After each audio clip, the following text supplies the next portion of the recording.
Hola, bendiciones, soy Francis aquí reportándome. Espero que te encuentres muy bien ahí en donde estás, escuchándome en diferido. Hoy, antes de sumergirnos en nuestro tema de este episodio del día de hoy, quiero darles un vistazo muy especial. Lo que vamos a iniciar no es un episodio de 10-15 minutos. Este es un estudio bíblico exhaustivo y profundo, que se extenderá por más de una hora. Porque la verdad que vamos a desentrañar es demasiado grande y vital para resumirla. Ya llevaba tiempo queriendo hacer algo similar a esto. Gracias a nuestro hermano Alberto de México, quien me ha motivado, hoy le puedo dar salida. Así que prepárense para un viaje de descubrimiento que muy probablemente cambiará su perspectiva. Esto no es un estudio para los que buscan un sermón de domingo corto. Este es para aquellos que tienen hambre de la palabra y que desean entender el diseño original de Elohim para la vida del cuerpo de Cristo. Durante este tiempo vamos a desglosar y desvelar los siguientes puntos. La trampa psicológica de los falsos paradigmas.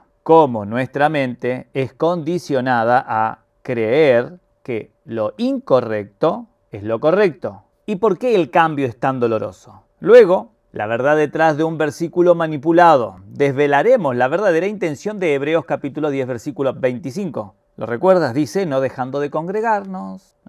Y su profundo significado. También tocaremos el punto del misterio de la eclesia. Explicaremos el término griego para iglesia y cómo aplica a la vida de la congregación local. Otro punto que tocaremos será la ceguera de un líder. Analizaremos por qué un pastor, apóstol o profeta que estudia la Biblia no ve la realidad de la iglesia local. Otro punto que tocaremos será las estrategias de Satanás. Expondremos por qué el enemigo ha creado tantas divisiones y cómo ha sembrado el engaño para debilitar a la iglesia. Otro punto que tocaremos es la hipocresía del sistema. Revelaremos las trampas de las instituciones como el diezmo, como una condición para servir y cómo esto fuerza a las personas a la hipocresía. El siguiente punto que tocaremos es el juicio bíblico y sus consecuencias. Mostraremos con ejemplos bíblicos el dolor que trae la desobediencia consciente a la luz revelada. Y otro de esos puntos también interesantes que tocaremos será el impacto vital de la iglesia local. Exploraremos la magnitud de lo que sucedería si los creyentes se despertaran a la vida orgánica en sus localidades. Este estudio es un mensaje de esperanza, a pesar del dolor de la verdad. Nuestro deseo es que la luz de Elohim te ilumine, te libere de las ataduras y te posicione en la vida que Yeshua diseñó para ti, una vida de fluidez y de comunión con su cuerpo, que es la iglesia local. Y como último punto, sorpresa, obsequio, regalo, es un análisis en 4 partes que trata el contexto crucial, el análisis del versículo, la síntesis teológica y la aplicación práctica. Así que te invito a que apartes este tiempo para que lo puedas oír. Así que toma tu Biblia, siéntate cómodamente y prepárate, porque hoy, en Versículos Revelados, la palabra de Elohim te va a liberar.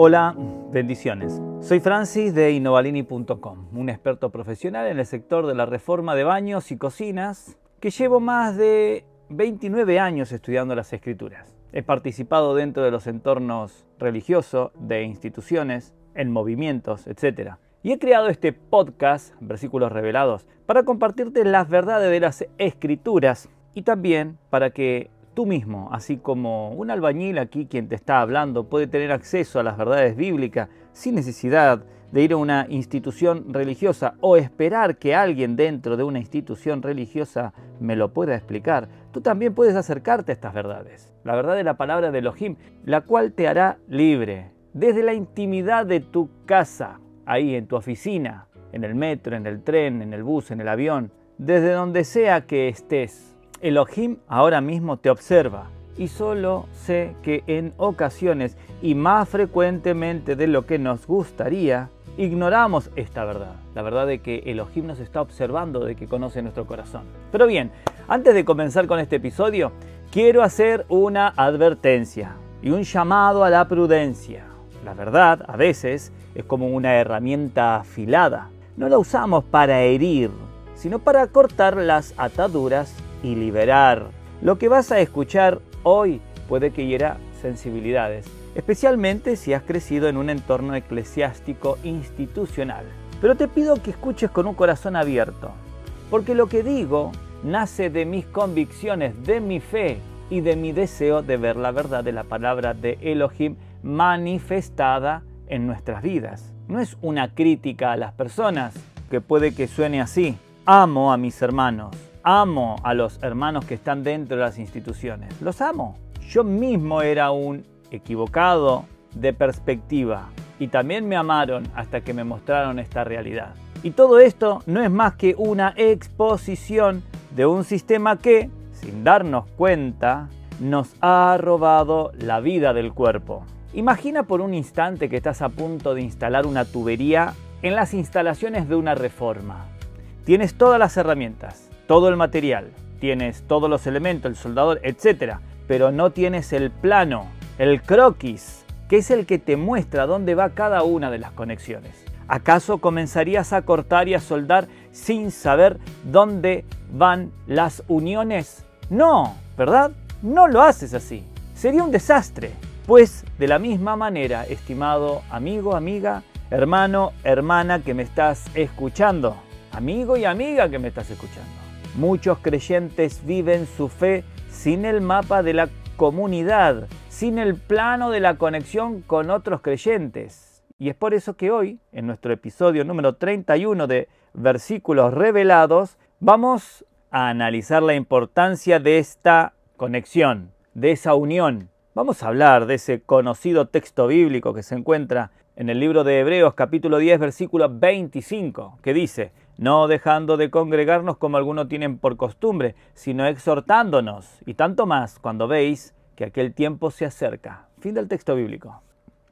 Este versículo es sin duda uno de los más mal utilizados en el cristianismo institucional. Se ha convertido en un instrumento de control y culpa para forzar la asistencia a un edificio, a una denominación o a un culto, con una estructura fija. La frase "no dejando de congregarnos" se usa para insinuar que tu fe está en peligro si no te presentas cada domingo en un lugar específico. Es una forma de mantener a la gente bajo una estructura que se ha alejado del modelo bíblico. Este enfoque ha dado lugar a lo que yo llamo las sectas del edificio, donde la lealtad a la institución se valora por encima de la lealtad a Yeshua y al cuerpo de Cristo. Las personas se convierten en espectadores pasivos, en calientabancas, que van a sentarse en una silla a escuchar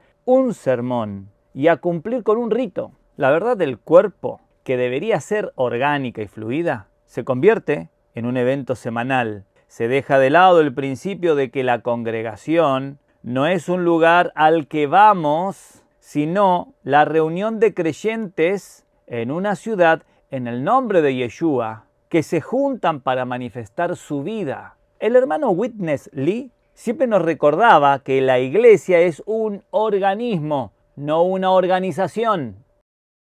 Ok, y aquí quiero hacer un paréntesis para tocar un punto delicado, pero necesario.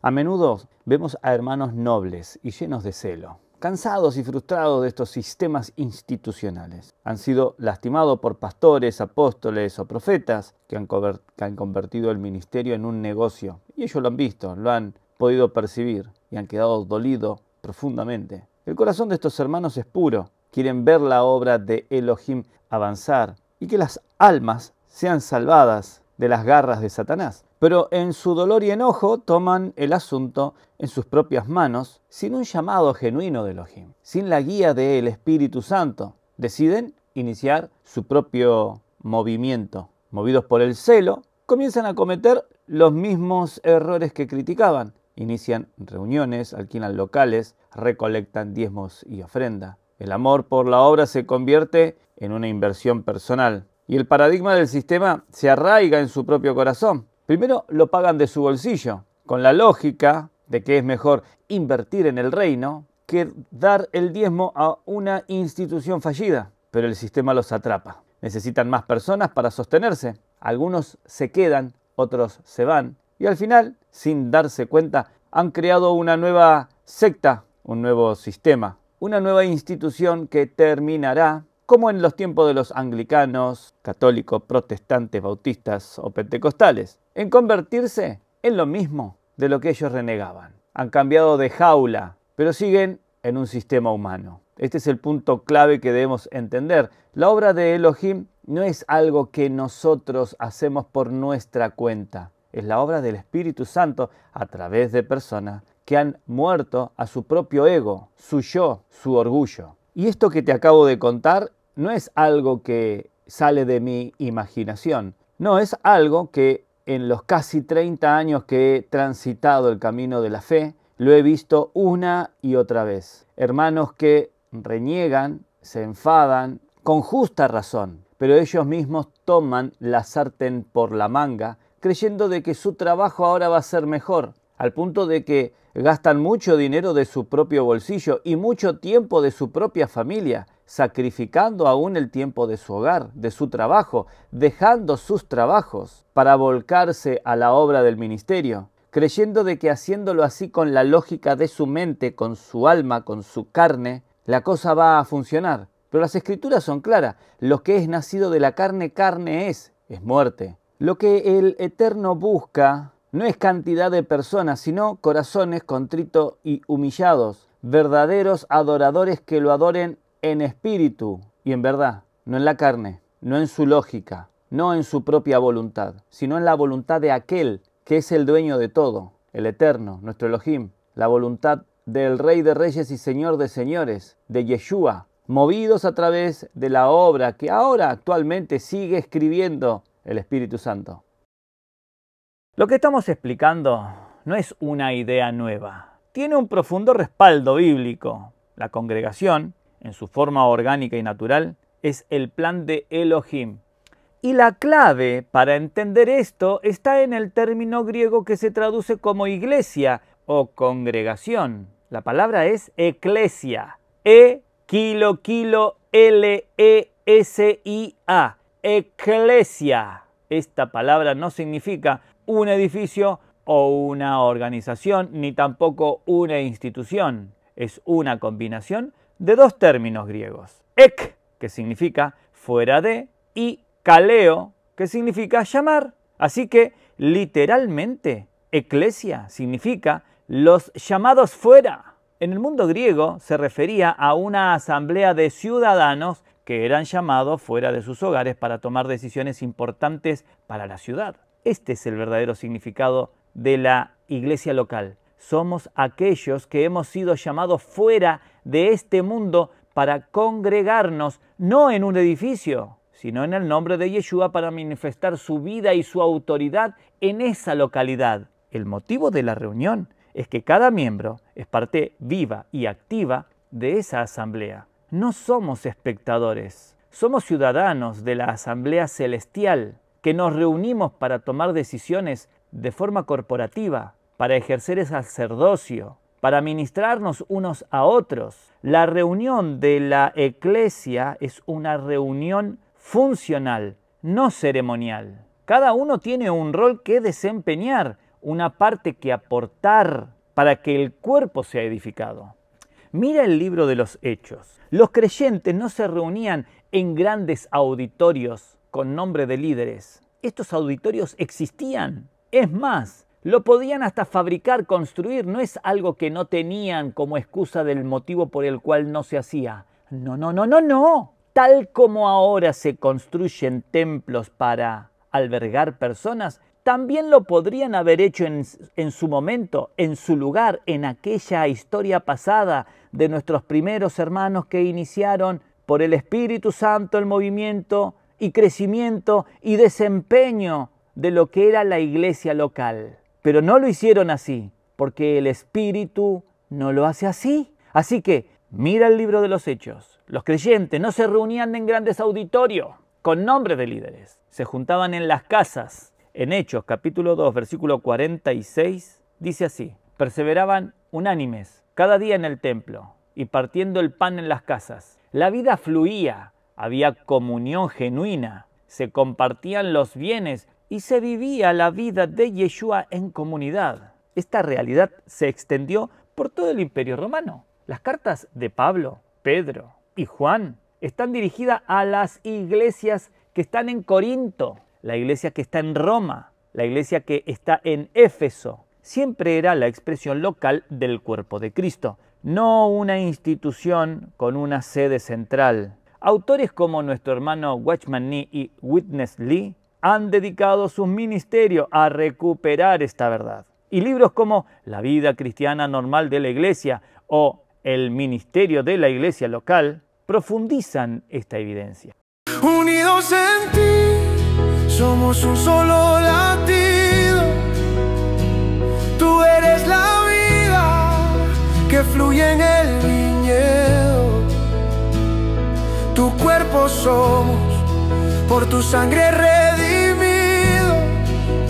Ahora bien, hermano, hermana, amigo o amiga que me estás escuchando, quiero que por favor volvamos al texto bíblico de Hebreos capítulo 10 versículo 25. Pero esta vez con la lupa de la teología y la luz del Espíritu. Este versículo que muchos han usado con un látigo para obligar la asistencia es en realidad un versículo revelado, una joya escondida en la superficie de un mandamiento. El versículo dice: no dejando de congregarnos, como algunos tienen por costumbre, sino exhortándonos, y tanto más, cuando veis que aquel día se acerca. El término congregarnos no es un verbo que denota un acto pasivo, sino un estado de ser. En el griego la palabra es episinagoge, E-P-I-S-Y-N-A-G-O-G-E, episinagoge, que significa una reunión con un propósito, una asamblea. Es una palabra que denota la unión de un pueblo en un solo lugar con un solo propósito. Y es que el contexto nos dice cuál es el propósito, sino exhortándonos. ¿Lo veis? El propósito no es escuchar a un hombre un monólogo, algo divertido, algo que nos haga reír, algo que nos haga pensar, algo que me motive. El propósito es que la vida de Yeshua fluya entre nosotros. La gente del mundo, incluso los ateos, pueden reunirse en un auditorio para escuchar a un orador. La diferencia radical de la eclesia, recuerda que es España, Kilo, Londres, España, Sevilla, Italia, Argentina. E-K-K-L-E-S-I-A, eclesia. De la iglesia bíblica es que la reunión está diseñada para que la vida circule. El apóstol Pablo lo revela en 1 Corintios capítulo 14, versículo 26. ¿Qué hay pues, hermano? Cuando os reunís, cada uno de vosotros tiene salmo, tiene doctrina, tiene lengua, tiene revelación, tiene interpretación. Hágase todo para edificación. Fin del texto bíblico. ¿Se dan cuenta? El culto no era un show de un hombre, era una reunión donde cada uno, guiado por el Espíritu, ministraba a los demás. El fluir de la vida no dependía del líder, sino de la función de cada miembro. La explicación teológica de este texto es que el no dejar de congregarnos es una necesidad de la vida. Es como decir, no dejes de respirar, no dejes de comer. Si la vida del cuerpo está en nosotros,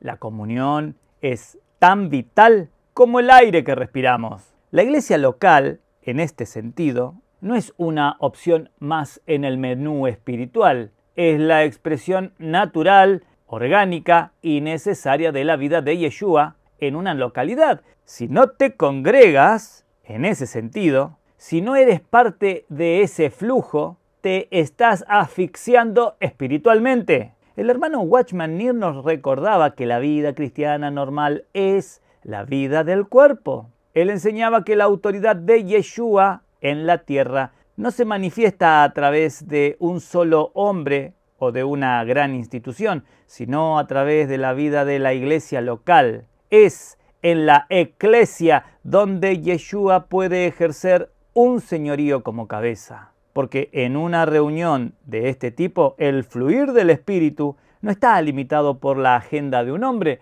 sino que se manifiesta en la espontaneidad de cada miembro. Cuando la iglesia se reúne de esta forma, está literalmente manifestando el gobierno de Yeshua. Por eso es tan vital. Por eso el versículo concluye diciendo, y tanto más, cuando veis que aquel día se acerca, a medida que los tiempos finales se acercan, el diablo busca el aislamiento del creyente, quiere que creas que tu fe es un asunto privado y que puedes vivirla solo. Él sabe que un solo creyente, por más fuerte que sea, es vulnerable, pero un cuerpo unido, en el cual la vida de Yeshua fluye y se fortalece mutuamente, es inexpugnable. La congregación bíblica, entonces, no es un club social, es un refugio contra la tormenta de los últimos días. Es el lugar donde nos preparamos para el regreso del Señor, no sentados, sino edificándonos mutuamente en amor. Así que te invito, consíguelo, procura leerlo. Desde aquí, desde nuestro hogar, lo hemos puesto en línea, en YouTube, lo hemos puesto en audiolibro, etc. Están los libros PDF, puedes comprarlo, tienes a tu alcance la posibilidad de ser libre. Pero requiere de tu acción. Por mucho que yo te caliente el oído y no hay una acción de tu parte, una acción genuina desde tu interior, no habrá cambios.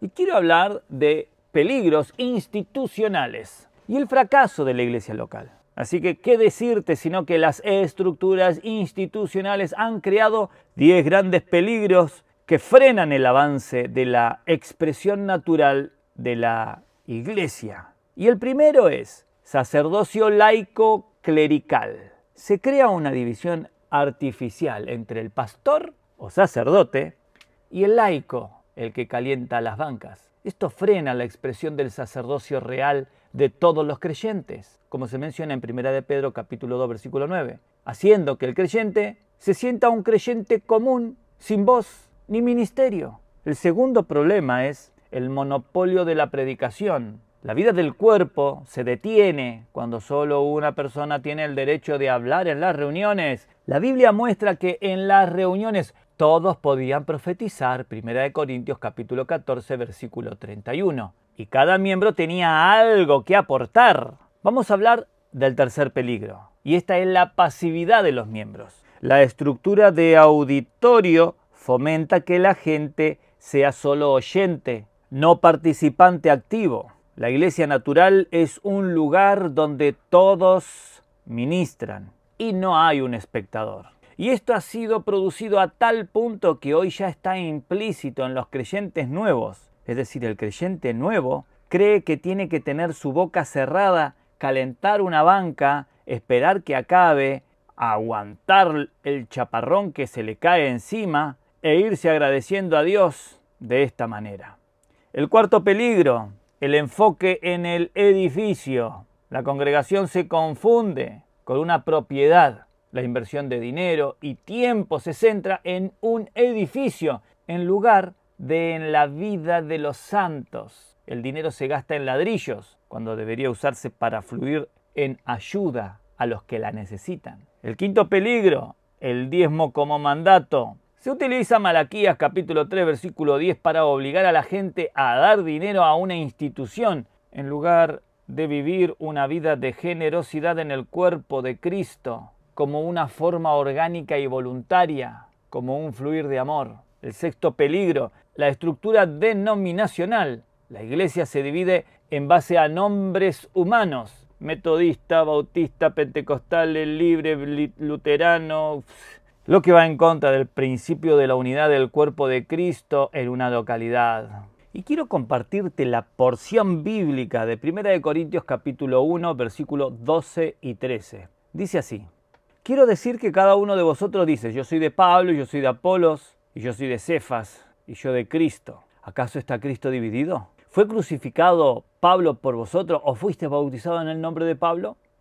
Se crean barreras donde Yeshua ya no es la única cabeza. El séptimo peligro, el estancamiento del crecimiento espiritual. Al no tener comunión profunda, la vida se atrofia. no hay ambiente para exhortarnos y afilar el hierro con hierro, como se menciona en Proverbios capítulo 27, versículo 17. El creyente se queda estancado en un nivel superficial. El octavo peligro es el liderazgo único. Se frena la manifestación de los ancianos y obispos que copastorean el rebaño, como se ve en Hechos y en las epístolas. Por ejemplo, Hechos capítulo 20, versículo 28, que dice así: por tanto, mirad por vosotros y por todo el rebaño que el Espíritu Santo ha puesto por obispos para apacentar la iglesia del Señor, la cual Él ganó por su propia sangre. Y también quiero compartir con vos Filipenses capítulo 1, versículo 1, que dice: Pablo y Timoteo, siervo de Yeshua HaMashiach, a todos los santos en Cristo Yeshua que están en Filipo, con los obispos y diáconos. Fin del texto bíblico. Así que el liderazgo de uno solo es la base de la institución, no de la vida del cuerpo. El noveno problema que veo, que es la burocracia, la vida del espíritu, se ve ahogada por las reglas, los reglamentos y las estructuras jerárquicas de la organización que ahogan el fluir espontáneo de la vida. El décimo peligro que veo es el profesionalismo ministerial. La vida cristiana se convierte en una carrera donde se paga a un pastor para que haga el trabajo de los creyentes. Esto detiene el funcionamiento natural de cada miembro y lo convierte en un asalariado que hace el trabajo del cuerpo por dinero. Quiero que por favor me acompañes. Uno tiene que pensar para hacer esto. Y el problema en ocasiones sucede de que tiene que pensar. Y es que quiero presentarte 10 cosas que se pierden por estar dentro de estructura. Así que por favor, presta atención. Mira, al alejarnos del modelo bíblico, la iglesia pierde la esencia de su propósito. Y aquí vamos a ver estas 10 cosas que la iglesia pierde al no ser una iglesia local. La primera es la manifestación real del cuerpo de Cristo. Dejamos de ser un organismo vivo para convertirnos en una organización muerta. Este queda claramente implícito. El segundo es, perdemos una comunión íntima y genuina. Las relaciones se vuelven superficiales, basadas en la asistencia y no en la vida. ¿Lo puedes ver? Lo tercero que se pierde es el fluir de la vida del Espíritu Santo en cada miembro. El don y el ministerio de cada uno se ven frustrados. El cuarto es que el crecimiento espiritual no es mutuo. Así que ya no nos exhortamos los unos a los otros en amor, sino que esperamos que el líder nos dé la comida y vamos ahí como pajaritos con la boca abierta a ver qué se nos introduce y después tenemos ingesta. 5. La protección contra la apostasía. La comunión es un escudo contra las mentiras y falsas doctrinas que atacan al creyente aislado. Lo sexto es la fuerza para enfrentar la persecución. La persecución fortalece la vida del cuerpo, pero la institución la debilita. Ahora te cierro las puertas de esta institución y los hermanos ya no tienen comunión con nada, ni con nadie. Si tuvieran una vida de eclesia, si tuvieran una vida activa cristiana normal, el que se cierre la puerta a una institución no le afectaría en lo más mínimo. Así que vamos al séptimo, es la manifestación de Yeshua en la ciudad. En lugar de ser un testimonio de unidad, somos un reflejo de la división humana. Que bautista, que presbiteriano, que etcétera, etcétera, que etcétera, etcétera. Así que vamos al 8. Y sí, se pierde la simplicidad y la vida práctica de la fe, dado que la fe se convierte en un ritual en lugar de un estilo de vida que se vive día a día. Lo noveno que se pierde es el gobierno de Yeshua como cabeza. La institución reemplaza la autoridad de Yeshua por la de un hombre o una organización. Lo décimo que se pierde es la realidad de la mesa del Señor. En lugar de una cena íntima y significativa, se convierte en un rito frío y sin vida. Y ahora, pregunto, ¿por qué el enemigo odia tanto esto? ¿Por qué se ha esforzado tanto en crear instituciones? Porque una iglesia local, orgánica y viva es la mayor amenaza para su reino. Y aquí te quiero presentar 10 problemas que una iglesia local activa y fuerte le causa a Satanás. El primer problema que le causa a Satanás es destruye el individualismo. Satanás quiere creyentes aislados, que son fáciles de engañar y derrotar. La vida en el cuerpo rompe esa soledad. La segunda amenaza para Satanás es que la manifestación de la vida de Yeshua se ve claramente viva, activa, y el diablo odia la vida. Él trajo la muerte. La iglesia local es la manifestación de la vida resucitada de Yeshua en la tierra. La tercera amenaza es que la iglesia local expone sus mentiras. En la comunión, los hermanos se exhortan y se corrigen descubriendo las mentiras del enemigo. La cuarta amenaza es que la iglesia local genera un ejército de sacerdotes. Satanás se enfrenta a un creyente, pero cuando se enfrenta a un sacerdocio real, a un cuerpo unido, su derrota es segura. La quinta amenaza que representa la iglesia local activa es que anula la necesidad de un mediador humano. La iglesia institucional se basa en un mediador, el pastor. La iglesia local se basa en Yeshua como el único mediador. No sé si estás recibiendo luz con todo esto que te estoy compartiendo. Mira, vamos a la sexta amenaza. Y esa amenaza es que no se puede controlar. Las instituciones se controlan desde arriba. La vida orgánica no. No se puede poner una burocracia a la vida. ¿Te das cuenta? La séptima amenaza es que la iglesia local es luz para el mundo. Una iglesia local que se ama y se sirve mutuamente es un testimonio tan poderoso que el mundo no puede ignorarlo. La octava amenaza que representa una iglesia local para Satanás es la que manifiesta la autoridad de Yeshua. En la iglesia local la única autoridad es Yeshua. Eso es lo que Satanás más odia. La novena amenaza es que genera crecimiento espiritual genuino. El diablo quiere que los creyentes, los cristianos, sean todos inmaduros. La vida del cuerpo fomenta el crecimiento y la madurez.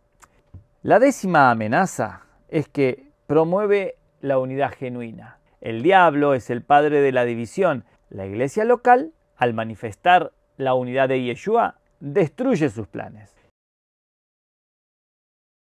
Y si por un instante te estás preguntando cómo es que una iglesia local funciona, pues déjame decirte que una iglesia local no tiene un culto con horarios rígidos. Se reúnen en el nombre del Señor como centro y todos los hermanos como participantes. El orden de culto, la manifestación espontánea y guiada por el Espíritu Santo de la vida del cuerpo. Y la práctica bíblica es la siguiente. Primero, la comunión inicial. Los hermanos se saludan y comparten, creando un ambiente íntimo como el de una familia. Lo segundo es una oración unánime. Alguien puede dirigir una oración, pero todos pueden unirse en oración en voz alta. Es un clamor unido al Padre. Lo tercero, el canto y la adoración. Los hermanos proponen canciones, salmos y se unen en una adoración colectiva y libre. No hay un director de alabanza profesional, sino el fluir del Espíritu. Lo cuarto es la participación de todos. Alguien puede compartir una revelación, un testimonio, una palabra de exhortación.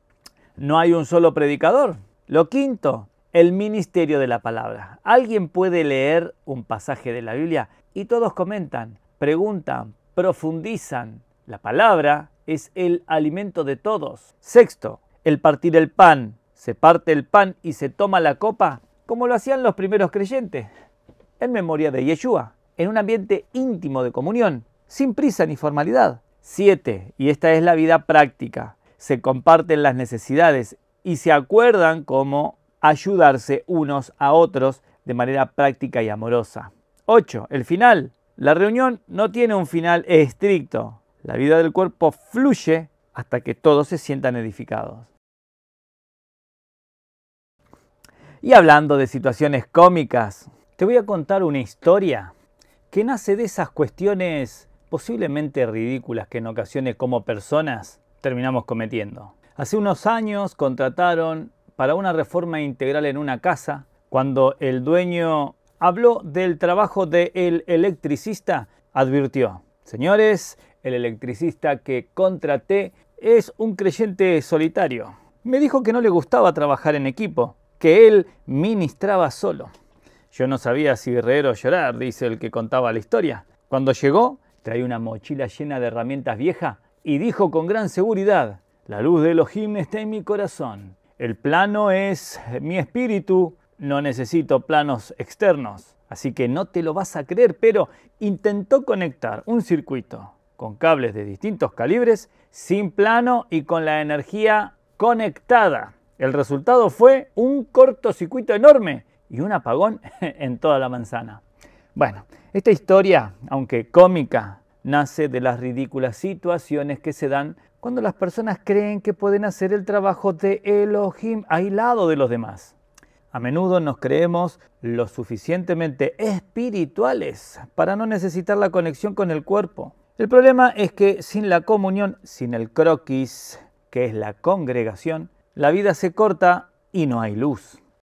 Y de la misma manera muchos hermanos, cansados de los sistemas, deciden crear su propio plano eléctrico. Piensan que al no estar conectado a la gran red eléctrica del sistema institucional, están haciendo algo más puro. Pero sin una conexión real y sin el diseño de Elohim, terminan siendo tan inútil como un plano de desagües en una instalación eléctrica. Es un ciclo que se repite. Ahora, dejemos de risas, aparquémoslas a un lado y volvamos a la palabra. Vamos a ver el logos y también el rema en este contexto. El logos es la verdad objetiva de la Escritura, no dejando de congregarnos, como lo menciona en Hebreos capítulo 10, versículo 25. El autor de Hebreos está escribiendo a los creyentes que enfrentaban persecuciones y, por temor, estaban tentados a volver al judaísmo y a abandonar la vida en el cuerpo. La frase es un grito de guerra para permanecer en la comunión vital que los hacía fuertes. El contexto no es el culto del domingo, sino el compañerismo en las casas, la vida del cuerpo que se reunían para exhortarse, animarse y orar. El texto nos dice que debemos hacer esto tanto más cuando veis que aquel día se acerca, porque en los últimos tiempos la comunión es la única protección contra el aislamiento y la apostasía. El logos es claro. El diseño de Elohim para el creyente es la vida en el cuerpo. Y el rema, la revelación que te golpea, que te despierta. En mi propia vida pude ver esto de esta manera. Durante mucho tiempo pensé que mi relación con Yeshua era algo solo entre él y yo. Pero un día el rema me golpeó como un rayo. Me dejó sin aliento, como cuando te electrocutas de la manera más dolorosa. La vida de Yeshua en mí no es solo para mí, es para fluir a otros y para recibir de ellos. Me di cuenta de que mi fe no era un evento solitario, un viaje solitario, sino un río que necesitaba desembocar en otro río para no estancarse. Entendí que la congregación no es un club social o un lugar para ser alimentado, sino un organismo vivo donde cada parte tiene que ministrar y ser ministrada. El rema me hizo entender que la comunión con los hermanos no es una opción, es una necesidad para la vida cristiana normal. ¿Te has sentido alguna vez como una isla, creyendo que tu relación con Elohim es solo tuya? ¡Despierta! ¡Te estás secando! La vida de Yeshua en ti es para fluir a otros. Ahora bien, si has estado usando este versículo para sentirte culpable por no asistir a una iglesia institucional, o si te lo han usado a ti, quiero que sepas que el corazón de Elohim no es la condena, sino el compañerismo. El punto no es la asistencia, sino la participación en la vida de su cuerpo. La pregunta no es, ¿fuiste a la iglesia el domingo? Sino, ¿estás viviendo una vida en el cuerpo de Yeshua en comunión con otros creyentes en tu localidad, ministrando y siendo ministrado? Quizás has tomado el versículo de manera errada, creyendo que la salvación dependía de la asistencia, cuando la verdad es que la vida se encuentra en el fluir del Espíritu entre los hermanos. Te invito a escuchar mi podcast Renovando el Alma, donde usamos la analogía de la Reforma para responder preguntas sobre la fe y a tener una vida victoriosa, renovada. También puedes escuchar Anclas de Fe, donde hablamos de textos bíblicos que nos motivan e inspiran.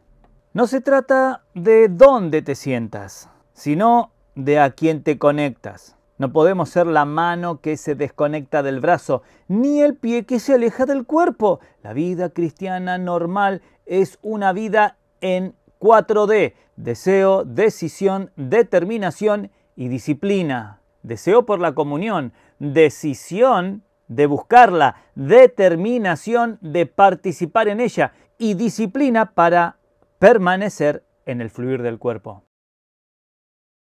Hermanos, ahora que hemos visto la verdad de la congregación, me gustaría tocar un punto que me duele en el corazón. He visto a muchos hermanos que, como nosotros, han descubierto que la iglesia local es la obra de Yeshua y que el sistema institucional es, en su esencia, la obra de los nicolaitas que Yeshua aborrece. Han comprendido que el sistema no es un lugar santo, no porque los hermanos no lo sean, sino porque el sistema mismo no es bíblico. Y por un tiempo han comenzado a vivir esa vida de iglesia local en su hogar, con su familia, con otros hermanos. Pero después de un tiempo algo sucede. Empiezan a sentir nostalgia, echan de menos las grandes canciones, el orden de culto, la estructura del sistema al que estaban acostumbrados. Y trágicamente vuelven, regresan al sistema. Y claro, se sienten bien. Y le dicen a otro: ¡qué bien me siento! Pero no se dan cuenta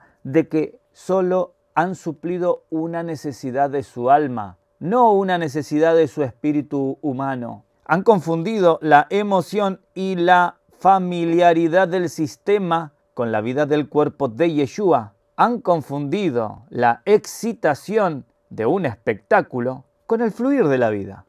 Es como si un electricista descubre que el sistema de cableado en su casa es obsoleto y peligroso. Decide quitarlo y empieza a cablear su casa con un nuevo sistema, mucho más seguro y eficiente. Pero después de un tiempo se siente solo, echa de menos el zumbido de los viejos fusibles, la forma en la que las luces parpadeaban, la familiaridad de los viejos interruptores y por nostalgia decide volver a conectar el viejo sistema, a pesar de que sabe que es peligroso. El inodoro puede ser de oro y estar decorado con joyas, pero si no tiene una conexión al desagüe, no es funcional. La Biblia nos enseña que el alma y el espíritu son dos cosas diferentes. Hebreos capítulo 4, versículo 12 dice: porque la palabra de Elohim es viva y eficaz y más cortante que toda espada de dos filos y penetra hasta partir el alma y el espíritu. Nuestra alma tiene emociones, deseo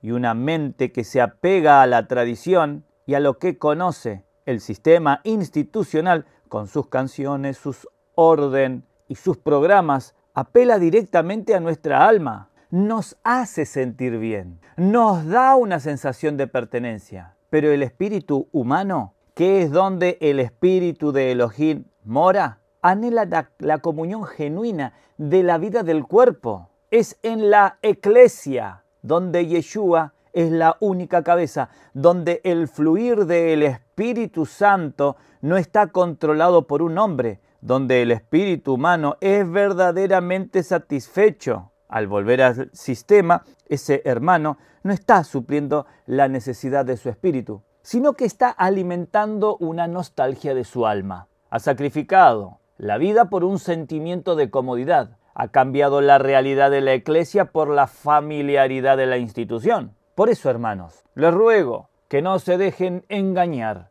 La vida de Yeshua es más que un sentimiento, es una realidad. Es un río que fluye. No se trata de dónde te sientas, sino a quién te conectas. No permitas que la nostalgia por el sistema apague el fuego del espíritu que está en ti. No cambies la vida por la comodidad. Y puedo entender que en ocasiones suceda ese tipo de disonancia, ¿vale? En la que tenemos que cambiar ciertos paradigmas. Pero también hay ciertas como posibles contradicciones en las escrituras. Ahora bien, muchas personas se confunden cuando se lee el texto bíblico de Hechos de los Apóstoles, capítulo 2, versículo 46, que los creyentes perseveraban unánimes cada día en el templo. Esta palabra templo. Y la primera reacción desde una mentalidad institucional es pensar, ¿ves? Si se reunían en el templo, entonces es bíblico tener un edificio. Pero esa no es la interpretación correcta, porque es una interpretación superficial, que no considera el contexto teológico y la realidad de ese momento. El templo de Jerusalén no era un templo cristiano, no era una iglesia institucional, era el centro de la vida judía, el lugar que los judíos iban a orar, a adorar y a hacer sacrificios. Los creyentes de ese momento, al principio del libro de Hechos, eran judíos que acababan de creer en Yeshua como el Mesías. Su fe no era una nueva religión separada, sino la culminación de su fe judía. Ellos seguían asistiendo al templo porque era parte de su vida cultural y religiosa. Pero la verdadera vida del cuerpo de Cristo, la verdadera eclesia, es decir, la asamblea de los llamados fuera, no se manifestaba en el templo, sino que fluía en las casas. El versículo lo deja claro. Partiendo el pan en las casas, comían juntos con alegría y sencillez de corazón. El templo era un lugar público al que asistían, pero la iglesia, la vida, la comunión, se vivía en la intimidad de los hogares. El templo era el lugar de la tradición, pero las casas era el lugar de la vida. Es un error pintado de acierto tomar una práctica cultural y convertirla en una doctrina para justificar una estructura que no tiene base bíblica. Satanás es un maestro del engaño y su estrategia más sofisticada es crear una versión falsa de la verdad. Una que parezca correcta, pero que en esencia está muerta. Hoy en día muchas instituciones han adoptado la forma de la iglesia local para camuflar su falta de vida. Hacen reuniones en casas, promueven grupos pequeños llamados células, barcas, racimos y hasta usan terminología de comunidad y de células. Pero el engaño es que estas iglesias en casa no son la verdadera eclesia, los llamados fuera. Son anexo de la institución, filiales de una organización centralizada. En lugar de ser un organismo vivo que fluye por la vida de Yeshua, son simplemente una extensión del control de la institución. Las personas siguen estando bajo el nombre de una denominación, bajo la autoridad de un solo líder y sujetas a una estructura burocrática y financiera. El problema no es solo la reunión, sino el sistema que lo controla. Un grupo de personas pueden reunirse en una casa y seguir siendo una secta del edificio si el corazón, la mentalidad y el fluir de la vida siguen atados a una institución que ha perdido su esencia bíblica. Se cree que la vida está fluyendo, pero en realidad es solo un río que va a parar a un estanque. Las instituciones, al depender de las finanzas y la asistencia para su supervivencia, a menudo obligan a los miembros a comportarse de manera hipócrita, creando un sistema que deshonra la verdad de Yeshua. Este sistema se ha creado y por lo tanto ha creado un engaño tan grande que la gente no se da cuenta de que están siendo forzados a vivir de una manera que los despoja de la autenticidad y los obliga a la mentira. Por ejemplo, en mi propia vida, en mi profesión, he visto esto reflejado. Una vez un cliente me pidió que usara materiales de baja calidad, pero que en la factura pusiera materiales de alta calidad para cobrarle más dinero a su seguro. Él me decía, tú solo hazlo, haz lo que te digo. Es la única forma de que ganes dinero. Yo me negué, porque ese acto era una hipocresía y una mentira. Lo mismo pasa en las instituciones. Tengo la experiencia, y mi propia esposa puede dar fe, de que en algunas instituciones, si no diezmas, no te permiten servir, no te dan un lugar en el ministerio. Mi suegro, que era un hombre de fe, una vez contó que por la presión de servir, tuvo que fingir que ponía dinero en la canasta del diezmo, solo para que su pastor no lo disciplinara o no lo apartara o no lo vieran con mala cara. Así que imagínate Un sistema que obliga a una persona a ser hipócrita y a mentir para poder servir a Elohim. Y por supuesto tengo aquí a mi esposa, que es quien me ayuda en los estudios y le doy a que sea la primera en oír los estudios que voy compartiendo y demás. Y mientras estábamos escuchando hacíamos un poco de catarsis, reflexión, recordábamos cosas que nos sucedían y que nosotros mismos participábamos dentro de esas actividades, al punto de que formábamos esa especie de camuflaje de hipocresía escondida detrás. Así que le doy paso aquí a mi esposa, que podéis conocer su voz, que hasta este momento en versículos revelados nunca ha intervenido con su voz, pero sí estuvo continuamente detrás, diciendo quita esto, pon aquello, haz esto, haz aquello otro, y dándome besitos.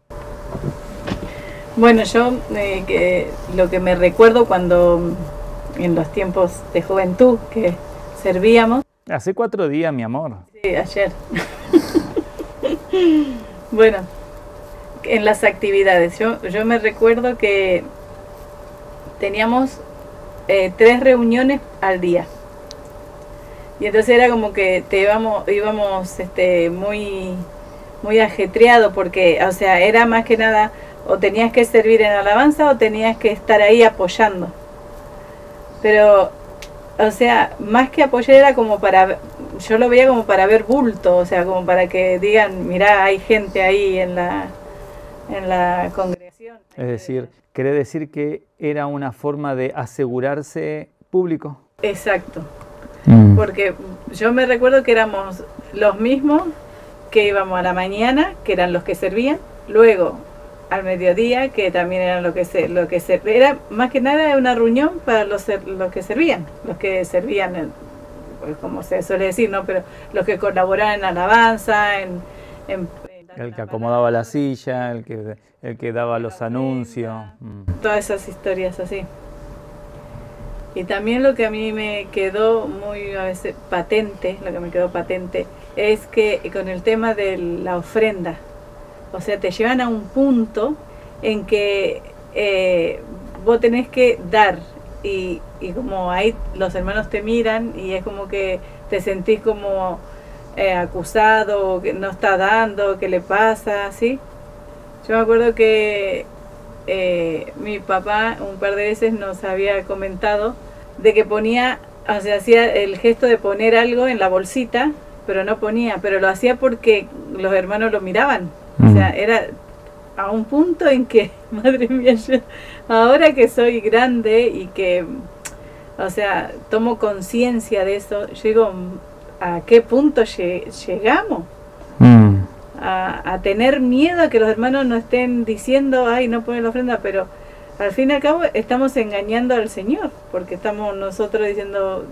Sí, fuerzan dentro de un contexto a ser hipócrita, a mentir, a engañar. Y eso es peligroso porque, quieras que no, está el hermano de una forma genuina, amante del Señor, de las cosas del Señor, tiene que terminar mintiendo al entorno. Y es cuando Satanás aprovecha la oportunidad de que ya que hay engaño y ya que hay mentira, sigue sembrando cosas. Las instituciones, tristemente, llevan a esta tendencia.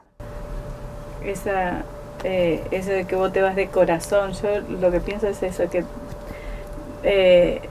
vos te vas con esas ganas de compartir todo lo que estuviste nutriéndote para compartirlo con los hermanos, eso que vas día a día, te vas leyendo la palabra, comunicándote con el Señor y querer no mostrar, sino querer compartirlo para que los hermanos también sean edificados como uno fue edificado. A veces, o sea, te sentís, al menos en ese momento me sentía como que, bueno, venga, ya otra vez sí hay que ir.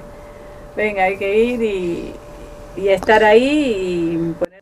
Sí, veo que luego tampoco había, porque yo también lo recuerdo, si estuvimos muchos años dentro de las instituciones, no había un espacio en el que uno pudiera compartir libre y abiertamente. No existía eso. Había alguien que hablaba y era él el que hablaba. Y tú simplemente abrías tu boca y eras de tragar lo que te daban de comer, tomando la analogía de que somos alimentados. Pero no había un espacio, un escenario en el que los hermanos pudieran compartir libremente. Luego, si había algún momento de poder compartir, te encontrabas de que Satanás te acusaba y quizás te decía que estuviste mintiendo con tu diezmo y con tu ofrenda, que no sos digno. Y el propio entorno, la forma y la manera en la que se desempeñan las organizaciones tienden a empujar a esto. Y entonces siempre hay un santo, que es el pastor, el más santo. Y el laico, que es el hermanito que está calentando la silla, es el más de los pecadores, que tiene que oír al hombre santo, al ungido que está. Y esto no es una charla para recriminar, sino para que podamos pensar, meditar. ¿Qué estamos haciendo? ¿Realmente es genuino? ¿Es honesto? ¿Es transparente? ¿Es santo lo que estamos haciendo dentro de las instituciones? Porque el texto bíblico lo dice, no dejando de congregarnos como algunos tienen por costumbre, sino reuniéndonos con más énfasis. Estoy parafraseando. Porque debo de reunirme, no debo dejar de congregarme. Está mal. Tengo que reunirme con mis hermanos para poder colaborar, porque también tengo que participar, tengo que dar. El Señor me dio algo. Y sí, no fui a un seminario, no fui a una clase teológica para poder decir amén. Pero nuestros primeros hermanos tampoco fueron. Ellos estaban encerrados, escondidos, no sabían leer. Solo recordaban las palabras de Yeshua y se las pasaban unos al otro. No tenían internet, ni WhatsApp, ni tampoco PDFs en el móvil. No lo tenían, simplemente era el recuerdo de aquellas palabras que el Espíritu Santo ahora usaba en sus vidas. Pero lo han esquematizado tanto y de tal manera que el hermanito no tiene derecho a nada hasta que no pase 10 años y haya hecho los cursos bíblicos que se los venden para que los pueda hacer. Claro, porque vos fíjate, vos vas a una reunión y te pones a... o sea, querés preguntar algo como son los nuevos, ponele. No, porque hay preguntas cuando uno es nuevo. Pero no, tenés que esperar a que te dé cita el pastor.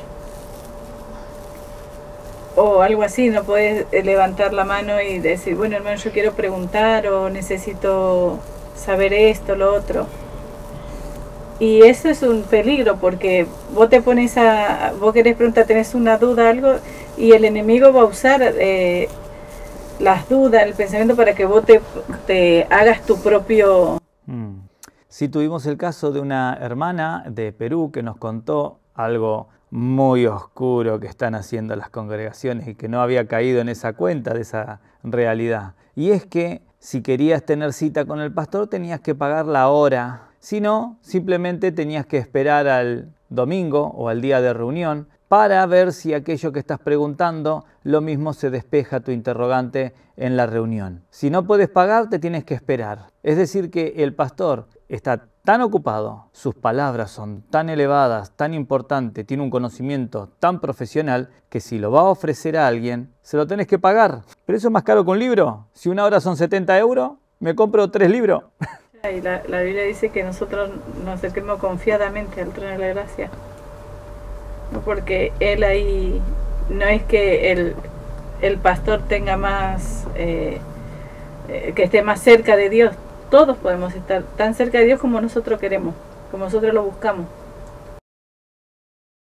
Esto es completamente antibíblico. El servicio en el cuerpo de Cristo no está condicionado por el dinero o por la obediencia a un hombre, sino por la vida de Yeshua que fluye en nosotros. Esto no es solo una falta de fe, es una ofensa directa a la gracia de Yeshua. En mi podcast, que tenemos de Renovando el Alma, uso la analogía de la construcción para explicar que el fundamento de nuestra vida no es el dinero, sino la verdad de la palabra. Así que ya ves, si tienes un entorno en el que ha promovido en ti esto, no sé qué más necesitas como para darte cuenta de que eso que se está fomentando no viene de la fuente de la verdad. No digo que los sitios tengan que ser perfectos porque no existen iglesias perfectas, no existen iglesias locales perfectas, no existen hermanos perfectos, por supuesto que no. Pero una cosa es que no exista un hermano perfecto y otra cosa es que la base sobre la que se está construyendo está mal. Y ya hemos visto que Satanás es muy astuto. Además, Satanás es el padre de la división y su mayor arma es desunir lo que Elohim ha unido. Él sabe que la fuerza de la iglesia está en su unidad. Por eso ha trabajado a lo largo de la historia para crear divisiones, denominaciones y organizaciones. Cada una, aunque en su inicio pudo tener un anhelo de verdad, se convirtió en una institución que alejó a los creyentes del modelo de la iglesia local. Y aquí te quiero dejar 10 ejemplos de cómo el enemigo ha sembrado la división. El primero, el catolicismo romano. Se inició alrededor del siglo IV, cuando el Imperio Romano adoptó el cristianismo como religión oficial. El detonante fue la fusión del poder político y el poder eclesiástico, con la creación de una estructura centralizada y jerárquica, donde el obispo de Roma se convirtió en el papa. Se alejaron del modelo de iglesia local para crear una religión mundial y controlada, reemplazando la autoridad de Yeshua en el cuerpo por la de un hombre en la tierra. El segundo tenemos al luteranismo. Se inició en el año 1517 con la reforma de Martín Lutero. El detonante fue la venta de indulgencia y otros abusos de la Iglesia Católica. Aunque Lutero buscaba restaurar la verdad de la justificación por la fe, terminó creando una nueva denominación, una nueva secta con su propio nombre y sus propias doctrinas, en lugar de restaurar la vida del cuerpo de Cristo en su forma original. Quiero hablar de la tercera, y es la Iglesia Anglicana. Esta surgió en el año 1534 como resultado de un desacuerdo entre el rey Enrique VIII de Inglaterra y el Papa Clemente VII.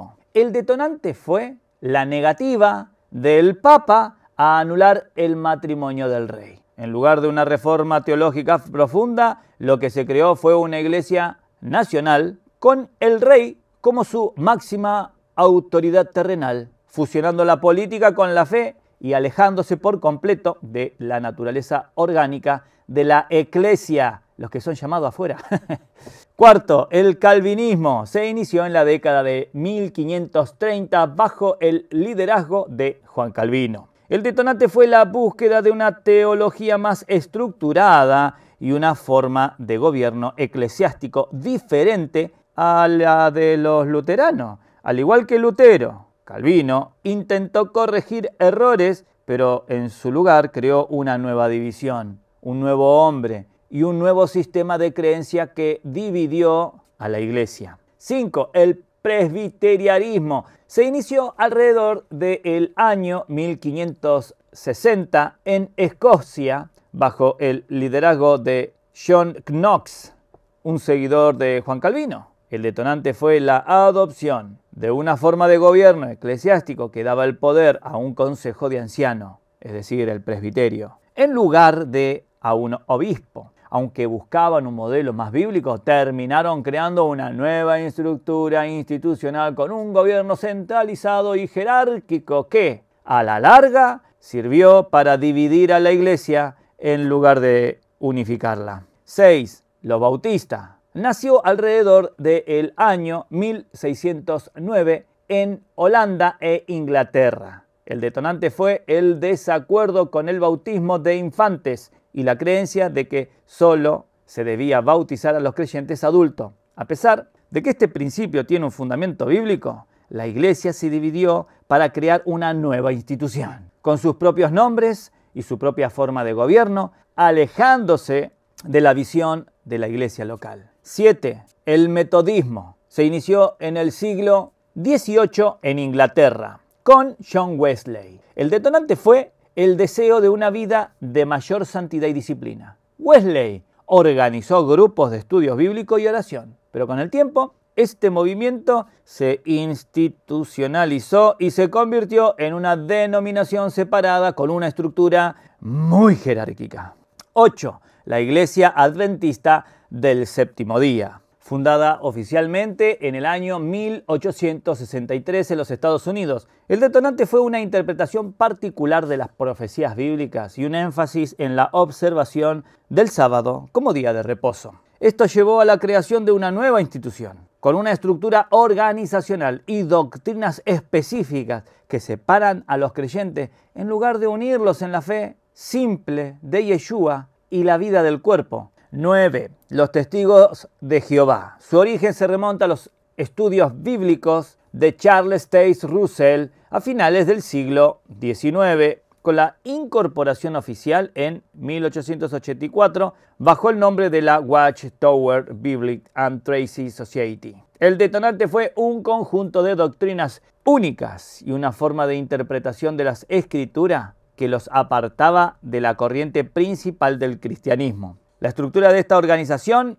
es extremadamente jerárquica y centralizada, con un control total sobre sus miembros, alejándolos por completo de la libertad y del fluir de la vida en la iglesia local. Décimo, el pentecostalismo. Nació a principios del siglo XX, con el punto de inflexión en el avivamiento en la calle Azusa en 1906 en Los Ángeles. El detonante fue un énfasis en la manifestación de los dones espirituales, especialmente el hablar en lenguas, como evidencia del bautismo en el Espíritu Santo. Aunque trajo un genuino mover de Elohim en sus inicios, con el tiempo se institucionalizó, se fragmentó en miles de denominaciones y se centró en la experiencia sobre el cuerpo de Cristo, perdiendo la visión de la iglesia local. El propósito de Satanás con todas estas divisiones es desviar la atención de la vida de Yeshua en nosotros, para que nos enfoquemos en los nombres, en las denominaciones, en los líderes, en las doctrinas que nos dividen.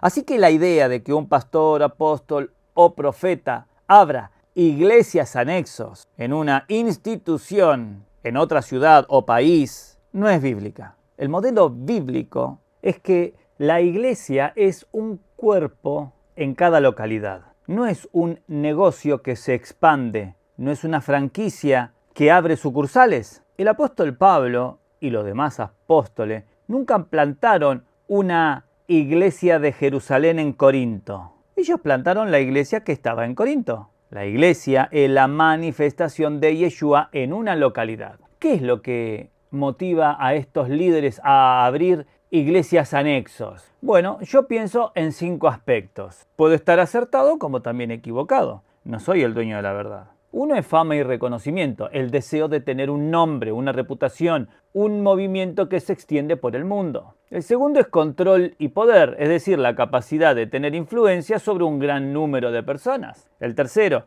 ganancia financiera. La expansión de la institución a menudo está obligada al aumento de los diezmos y las ofrendas. El cuarto es el éxito humano, el deseo de tener un ministerio que se vea grande y exitoso, en lugar de uno que sea fiel. El quinto es el ego y el orgullo, el creer que el crecimiento del reino depende de su nombre o del nombre de su institución y de su propio liderazgo. Por eso es tan importante el que nos enfoquemos en la visión de iglesia local. En el podcast Anclas de Fe explicamos que la fe no es un evento solitario, es una vida en el cuerpo. El líder que en su sermón dice ser bíblico y al mismo tiempo abre anexos de su iglesia, entre comillas, está en la misma frase demostrándose antibíblico. La Biblia dice que Yeshua es la única cabeza del cuerpo y Él es quien edifica la iglesia, no el hombre. El verdadero crecimiento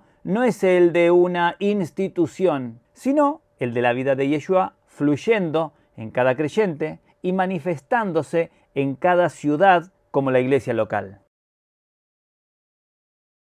Y ahora quiero hablar de ese tipo de trampas psicológicas que sucede cuando tenemos falsos paradigmas. Cuando un ser humano, desde su infancia, a lo largo de su formación, asume como verdad un paradigma erróneo, se produce un fenómeno psicológico complejo que es muy difícil de revertir. La mente humana busca la coherencia. Una vez que una creencia se instala como correcta, el cerebro construye toda una red de pensamientos, emociones y hábitos alrededor de ella para validarla y protegerla. Esta red se convierte en un sistema de defensa contra cualquier información que la contradiga. Y hemos visto ejemplos de líderes a lo largo de la historia que han habido en el mundo, que aun cuando las personas estaban erradas y estaban apoyando un sistema totalmente infame, seguían adelante. Y ese error se perpetúa porque la persona no solo lo cree, sino que lo vive, se convierte en su realidad. La mente,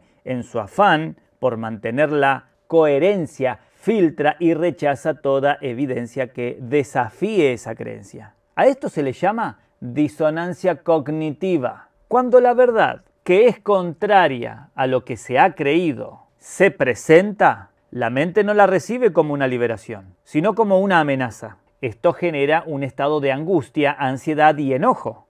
El cambio de paradigma no es un simple acto intelectual, es una crisis de identidad. Implica reconocer que una gran parte de lo que se creía y de la forma en la que se vivía era una mentira, y esto es doloroso. Por eso, las personas se aferran a sus errores, incluso cuando la evidencia es abrumadora.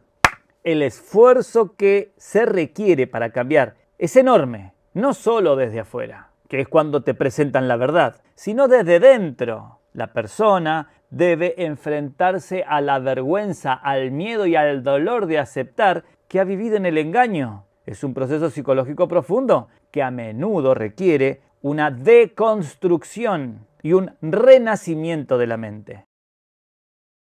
Hermanos, ¿se dan cuenta de la trampa? Si hemos crecido pensando que lo correcto es lo incorrecto, toda nuestra vida se construye sobre un cimiento falso. Y en el ámbito de la fe, esto es una de las estrategias más letales de Satanás. Y la Biblia lo revela en un contexto que muchos pasan por alto. Yeshua, en el libro de Apocalipsis, le dice a la iglesia de Pérgamo que él odia las obras de los nicolaitas. Y aquí es donde la verdad se hace presente. La palabra nicolaitas proviene de dos palabras griegas. Nikao, que significa conquistar o dominar, y laos, que significa laico o el pueblo. Yeshua aborrece un sistema que busca dominar al pueblo de Elohim. En el inicio, la iglesia no tenía un sacerdocio separado. Todos los creyentes eran sacerdotes, pero con el tiempo, el engaño del diablo hizo que un grupo de hombres se interpusiera entre el pueblo de Elohim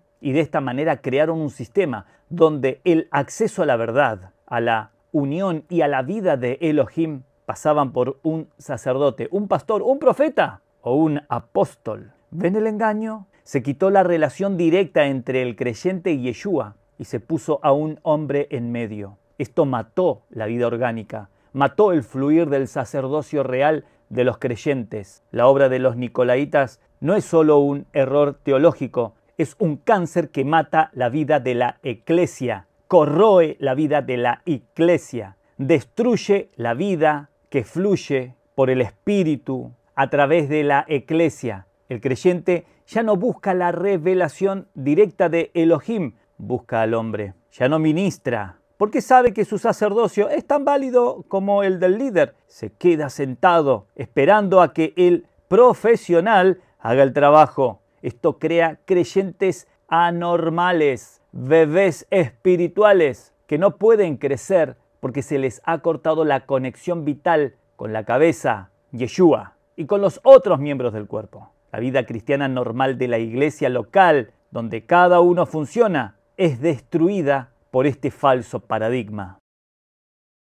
Pero hermanos, imagina la iglesia local, no como un edificio, sino como una realidad viva en cada barrio, en cada calle. El impacto trascendental y vital de la iglesia local sería fuera de control para el reino de Satanás. Piénsalo, si la vida de Yeshua fluyera de forma orgánica en cada creyente, en su edificio, en su calle, en su almacén, la luz se extendería como un fuego incontrolable. El creyente en su localidad no esperaría a una reunión semanal. Él sería la reunión. Su hogar se convertiría en un centro de luz y vida, un refugio para sus vecinos, un lugar donde el pan se parte con sencillez y el evangelio se vive sin ceremonias. El impacto sería exponencial. Un hermano en su farmacia, ministrando a un cliente con una palabra de aliento, una hermana en su supermercado, compartiendo el amor de Yeshua con la cajera, un creyente en su parque, sirviendo a los que están en necesidad. Esto no es un programa de la iglesia, es la vida cristiana normal, la vida de la eclesia fluyendo en cada creyente. Esto aterroriza a Satanás porque no puede controlarlo. Un movimiento organizado con líderes, dinero y sedes puede ser infiltrado y destruido, pero una vida que fluye de un creyente a otro en cada rincón de la ciudad es imparable. Esto sería el fin de su reino de tinieblas. El diablo sabe y por eso ha sido tan acertado en su estrategia. Nos ha distraído para que seamos miembros de instituciones, creando creyentes dormidos, distraídos, con aire de superioridad por asistir a una mega iglesia en un país extranjero. Nos ha engañado con el mito de que estamos extendiendo el reino con una franquicia de fe, cuando lo que realmente estamos haciendo es confundir a los nuevos creyentes y enseñarles a nacer de una forma anormal, sin el sentido de vida orgánica en su comunidad, en su localidad. Estos, que se jactan de ser bíblicos, se muestran en el mismo acto como antibíblicos. En el mismo sermón en el que predican la palabra, muestran su error al decir que su iglesia está dentro de otra iglesia que a su vez va abriendo anexos en otras ciudades, pueblos y países. El sistema ha matado la vida y lo más triste es que los engañados son ahora tan poco productivos, sino nulos, en el reino de Elohim. Por eso quisiera orar un instante. Padre Celestial, mi corazón se duele al ver tu cuerpo atado y oprimido por las obras del hombre. Oh, Yeshua, tú aborreces las obras de los nicolaitas y yo también. Te pido, mi Señor, que nos liberes de estos paradigmas falsos, de estos engaños que nos han robado la vida, la sencillez, la espontaneidad de ser tu eclesia. Sana el dolor de aquellos que han descubierto, que han vivido en el error. Y dales la gracia para abrazar tu verdad. Despierta en nosotros, mi Elohim, el deseo, la decisión, la determinación y la disciplina para vivir la vida cristiana normal, la vida del cuerpo que fluye de forma orgánica en nuestras comunidades y localidades. Que no seamos más creyentes de exhibición, sino vasos llenos de tu vida. Que el fuego del Espíritu que arde en nosotros impacte a nuestros vecinos, a nuestros amigos, a nuestra comunidad. Que tu reino no se extienda a través de una institución, sino a través de la vida de cada uno de nosotros. Que seamos liberados de las ataduras y los engaños de Satanás. Que la luz de la aurora que va en aumento brille en cada creyente y que tu cuerpo se manifieste en cada localidad. En tu poderoso nombre, Yeshua, te lo pido. Amén. Exhortándonos al amor sin ningún miedo. El paradigma institucional es un velo que ciega incluso a los más estudiosos. Cuando un pastor, apóstol o profeta ha crecido y se ha formado dentro de un sistema, su mente ha sido condicionada para ver la Biblia a través de ese lente, aunque lean la Escritura. No ven la verdad de la iglesia local porque su mente ya tiene una plantilla de lo que la iglesia debe ser. Es como si un electricista estudiara los manuales de electricidad, pero solo le enseñaran a conectar cables de un solo color. Leerá los manuales, pero no entenderá la función de los demás colores porque su mente ha sido limitada por un modelo defectuoso. ¿Y qué sucede en el cerebro de esta persona? La mente, en su afán por mantener la coherencia, filtra toda la información que no se ajusta a su modelo. Los pasajes que hablan de la iglesia en las casas, del sacerdocio de todos los creyentes o de un liderazgo plural, son interpretados de manera que encajan en el paradigma institucional. Por ejemplo, mira, la iglesia que está en su casa, como se menciona ahí en Romanos capítulo 16, versículo 5, no se ve como el modelo normal, sino como un pequeño grupo, una célula, un racimo, una barca, para crecer la mega iglesia. Lo que la Biblia enseña como la norma, se ve como una excepción. Su cerebro simplemente no registra la realidad que la Biblia enseña, porque su mente ha sido programada para el sistema. Ahora hablemos de aquellos que sí ven la verdad, pero no están dispuestos a hacer el cambio. Es la tragedia de aquellos que saben, pero no quieren obedecer. La vida del pastor o apóstol está llena de obstáculos psicológicos y materiales que le impiden dejar el sistema. Aquí quiero nombrar 10 posibles. No tienen que ser exactos, ni tampoco es la norma estricta que tiene que ser así en todos, pero son 10 que se me ocurren. De aquellos que no quieren cambiar. El primero, miedo a la pérdida de poder y control. El sistema institucional le da una posición de autoridad que en el modelo de iglesia local no existe. El modelo bíblico lo pone a la par con los demás ancianos, sin el monopolio del ministerio. Lo segundo es la seguridad financiera. La mayoría de los líderes institucionales dependen de un salario. Abandonar el sistema significa perder su principal fuente de ingreso y tener que confiar en que Elohim suplirá sus necesidades de otra manera. Y aquí entran muchos aspectos, como la comodidad que ahora tiene debido a que simplemente tiene que atender la iglesia, que no hace nada, o asistir a ciertas reuniones en las que no tiene ninguna obligación, ningún esfuerzo que hacer, y recibe él sus 3.000 euros, cubre sus gastos, le sobra algo de dinero y puede darse el lujo de vacaciones, a tener que ser el responsable de sostener su vida, su familia, el gas, el teléfono, el alquiler, etc. Tercero, orgullo y reputación. Han construido un nombre, una marca, se jactan de ser apóstoles, profetas o pastores de una gran iglesia. El modelo de la iglesia local no reconoce estos títulos, lo que va directo a su ego. Todo eso Pablo lo tenía por basura. Ellos no, es su gran tesoro. 4. Miedo al juicio de la gente. Tienen miedo de lo que pensarán sus seguidores si abandonan el sistema. Van a perder lo que han logrado, porque van a pensar que estoy loco. Van a creer que me descarrié. 5. Falta de fe en Elohim y en el cuerpo. No tienen la suficiente fe para creer que Elohim sostendrá la obra y que el cuerpo puede funcionar sin ellos. Creen que todo se desmoronará sin su liderazgo. 6. Apego al sistema. La gente se apega a la tradición. Han vivido, crecido y se han formado en el sistema. Y es difícil soltar lo que les es familiar. 7. Presión de otros líderes. Sus amigos, mentores y colegas que están en el mismo sistema los presionan para que no cambien, acusándolos de ser rebeldes o divisores. 8. Pérdida de privilegios. El sistema le da privilegio como viajes, conferencias, reconocimiento y una vida de comodidad que el modelo de iglesia local no ofrece. 9. Falta de madurez espiritual. Sencillamente no han crecido lo suficiente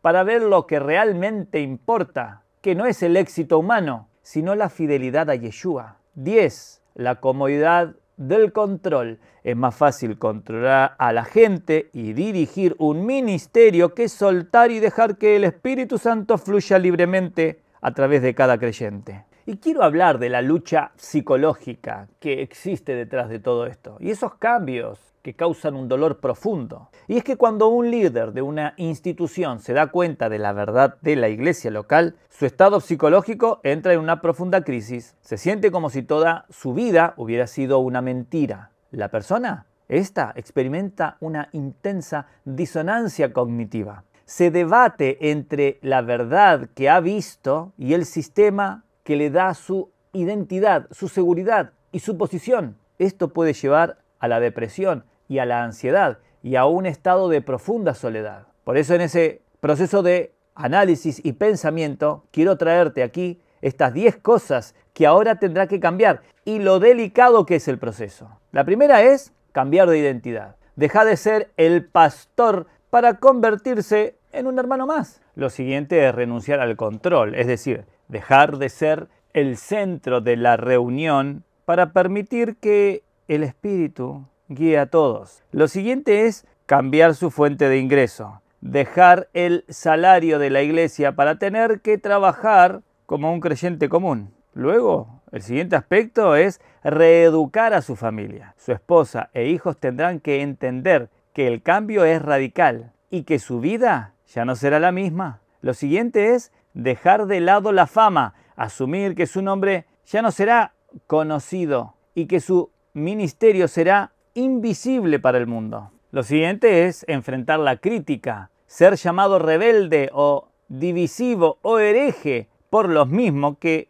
un día lo admiraron. Lo siguiente es restablecer relaciones, aprender a relacionarse con los creyentes como un hermano y no como un líder en un pedestal. El siguiente es vivir en sencillez, abandonar el estilo de vida de lujo para vivir una vida de sencillez como los primeros creyentes. Lo siguiente es desaprender lo aprendido, dejar de lado los viejos hábitos de predicación, de organización y de liderazgo que ha mantenido por años. Y como último es aprender a confiar en Elohim, tener que confiar plenamente en que Yeshua es suficiente y que Él edificará su iglesia sin la necesidad de un sistema humano. El costo es inmenso y lo que está en juego es la obediencia a Elohim. O cambias y lo agradas, o sigues en el engaño a sabiendas, perpetuando un error que daña a otros. Y deseo decir algo. El enfoque no es amenazar con el juicio, sino advertir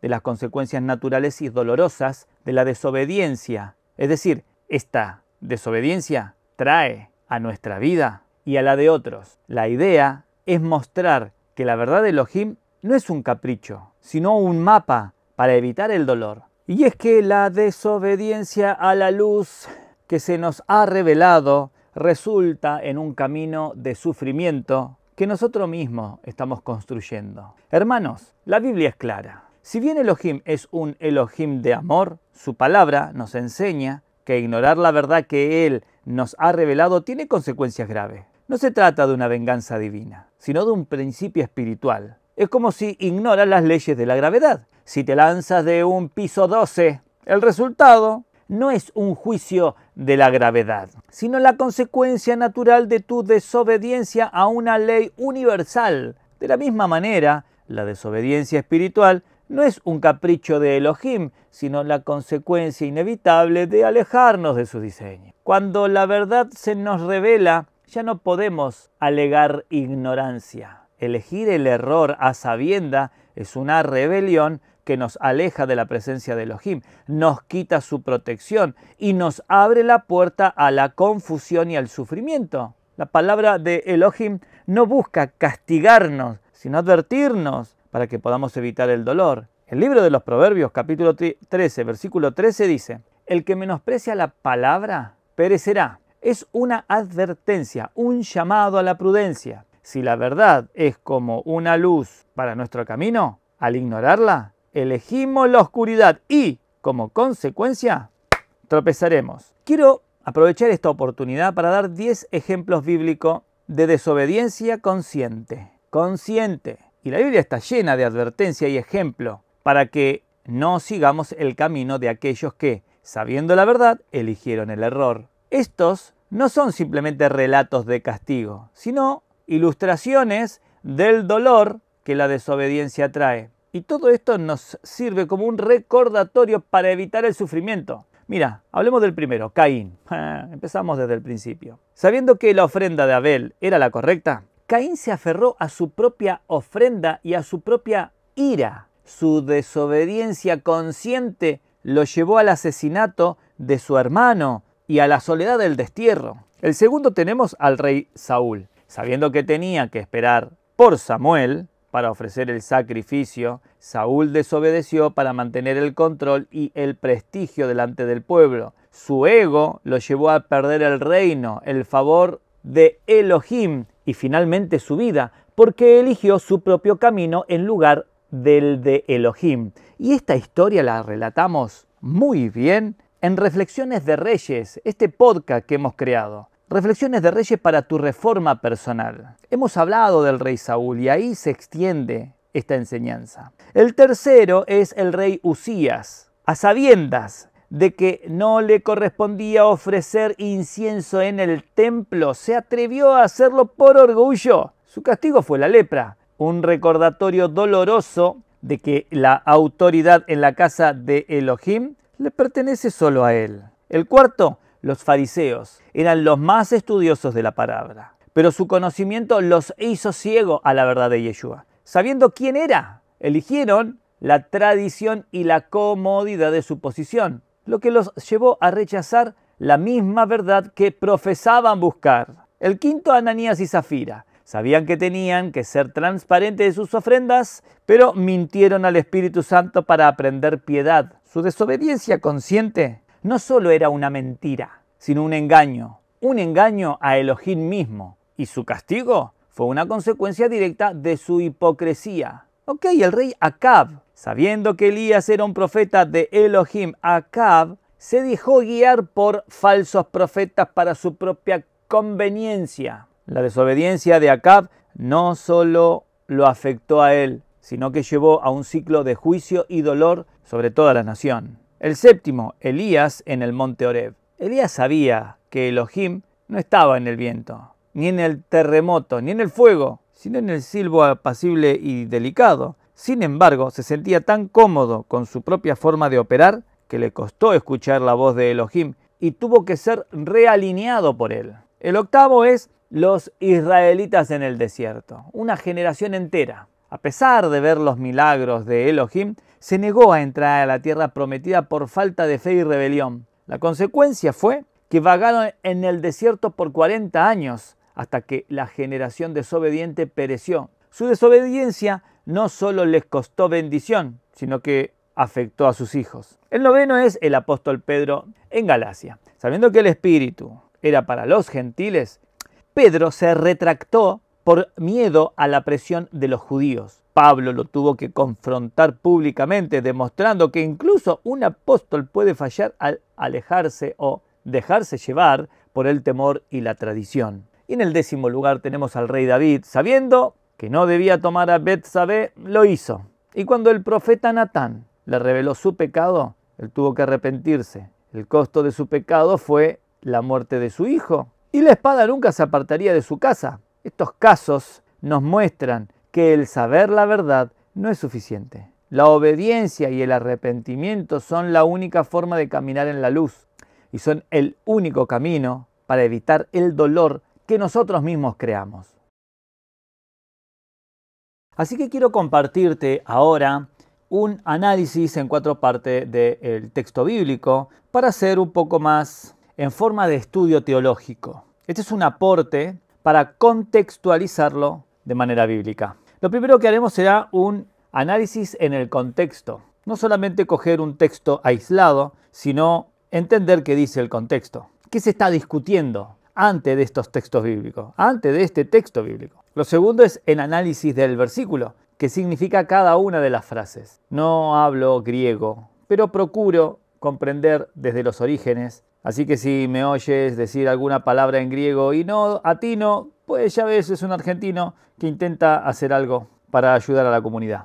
3. La síntesis teológica. ¿Cuáles son las grandes verdades que nos enseña este texto bíblico? Y evidentemente, como último punto, es la aplicación práctica. ¿Cómo es que estamos viviendo esto hoy? ¿Cómo es que esto lo aplica el creyente a día de hoy? Porque no debemos ignorar, no debemos olvidarnos que toda la palabra de Elohim es inspirada por Elohim y útil para enseñar, para redarguir, para instruir en justicia, a fin de que el hombre de Elohim sea enteramente preparado para toda buena obra. Así que, como ya hemos visto en más de una oportunidad y lo hemos oído y lo hemos leído, el texto bíblico se encuentra en Hebreos capítulo 10, versículo 25. Dice, no dejando de congregarnos como algunos tienen por costumbre, sino exhortándonos y tanto más cuando veis que aquel día se acerca. Y este es un llamado a la perseverancia. Este texto bíblico no es un mandato aislado, es la culminación de un argumento poderoso que el autor de Hebreos ha estado construyendo. Justo antes, en los versículos 19 al 24, ha presentado 3 grandes exhortaciones basadas en la obra consumada de Cristo. Lo primero es acerquémonos, en el versículo 22. Tenemos acceso directo a Elohim, con un corazón sincero y plena certidumbre de fe, porque la sangre de Cristo nos ha limpiado. No sé si tú sabes lo grande de esta obra de Cristo. No sé si tú logras percibir la grandeza de esto que ha hecho Cristo por nosotros. El siguiente texto bíblico que se encuentra en el número 23, mantengámonos firmes, así que debemos aferrarnos a la esperanza que profesamos, porque fiel es el que prometió. Él no es hombre para arrepentirse, ni para mentirnos. El versículo 24, y considerémonos debemos pensar activamente en cómo estimularnos unos a otros al amor y a las buenas obras. Y aquí llega el punto crucial, es el versículo número 25. Es la aplicación práctica de este último punto. ¿Cómo nos estimulamos unos a otros? Congregándonos y exhortándonos. Además, como ya hemos visto a lo largo de todo este estudio hasta este punto, el contexto histórico es vital. La carta a los hebreos fue escrita a una comunidad cristiana que muy probablemente era de trasfondo judío. Si leemos la carta a los hebreos, que es hermosa, nos daremos cuenta de que lo que está hablando no era a gentiles. El lenguaje, los elementos que se utilizan, de lo que habla. Esto es a un pueblo judío practicante de la ley, que estaban sufriendo persecución y se sentían tentados a abandonar la fe en Cristo para volver a la seguridad. Una seguridad aparente, la seguridad del judaísmo. Por lo tanto, dejar de congregarse no era simplemente faltar a un servicio, era un síntoma peligroso de un posible abandono de la fe, un primer paso hacia la apostasía.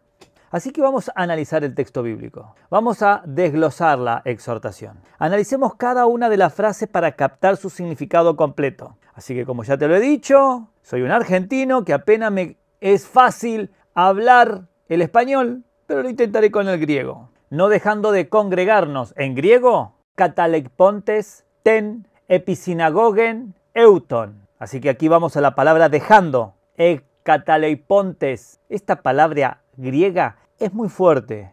No significa faltar ocasionalmente, sino abandonar, desertar, dejar atrás deliberadamente. Es la misma palabra que usó Yeshua en la cruz, cuando dijo, Elohim mío, ¿por qué me has abandonado? Allí en Mateo capítulo 27, versículo 46. Esto subraya la seriedad del acto. La palabra congregarnos, ten episinagogen, esta palabra es interesante. No es la palabra más común para iglesia, eclesia. Episinagogen significa una reunión o un congregarse. Solo se usa en otro lugar del Nuevo Testamento, en 2 de Tesalonicenses capítulo 2 versículo 1, para referirse a nuestra reunión final con Cristo en su venida. Esto sugiere que nuestras reuniones aquí en la tierra son un anticipo y una preparación para esa gran reunión final en el cielo.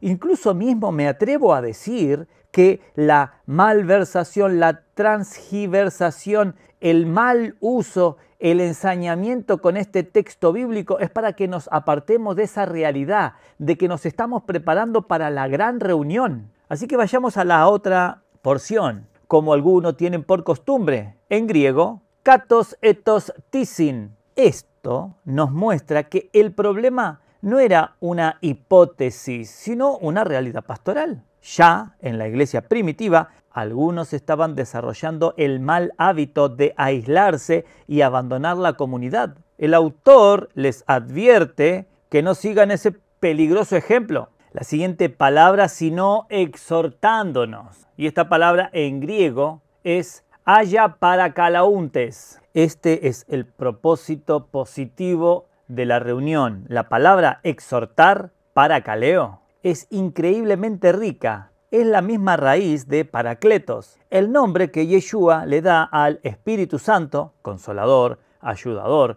Significa animar, consolar, fortalecer, advertir y motivar a alguien a seguir adelante en la fe. La reunión cristiana no es un evento pasivo para ser un espectador, es un taller activo de ministerio mutuo. Nos reunimos no solo para recibir, sino para dar ánimo. La siguiente palabra es y tanto más cuando veis que aquel día se acerca. En griego, kai, tosouto, malión, joso, blepete, engisousa, ten, emeran. Aquel día. Esta es una expresión estándar en el Nuevo Testamento para referirse al día del Señor, es decir, a la segunda venida de Cristo y el juicio final. La motivación escatológica. El autor añade una urgencia. Cuanto más se acerca el fin, más intensa se vuelve la batalla espiritual y más necesitamos el apoyo de la comunidad.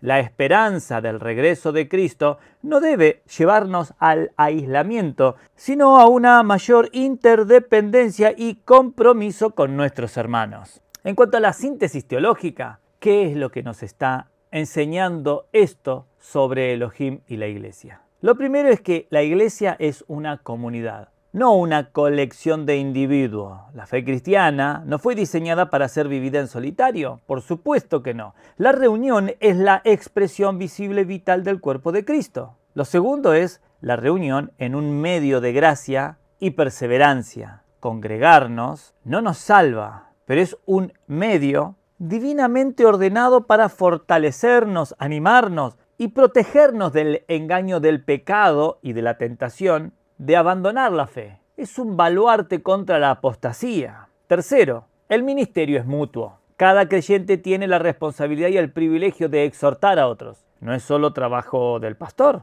es la función de todo el cuerpo. Como cuarto y último, la esperanza del regreso de Cristo tiene implicaciones prácticas. Nuestra creencia en la segunda venida debe motivar nuestro compromiso con la iglesia local ahora. Cuanto más oscuro se pone el mundo, más brillante debe arder la luz de la comunidad cristiana. Recuerda que esa palabra tan preciosa es que estamos experimentando, preparándonos, usando un tiempo aquí que sería como el equivalente de lo que haremos allí. ¿Y cómo es que vivimos Hebreos capítulo 10, versículo 25 hoy? Pues este versículo va mucho más allá de simplemente ir a una reunión los días domingos. Implica hacer de la asistencia una prioridad. En un mundo lleno de distracciones y opciones, debemos tomar una decisión consciente de priorizar la reunión con el pueblo de Elohim como un acto de obediencia y una necesidad espiritual. Ser un participante activo, no un espectador pasivo. Cuando nos reunimos debemos hacerlo con la intención de contribuir.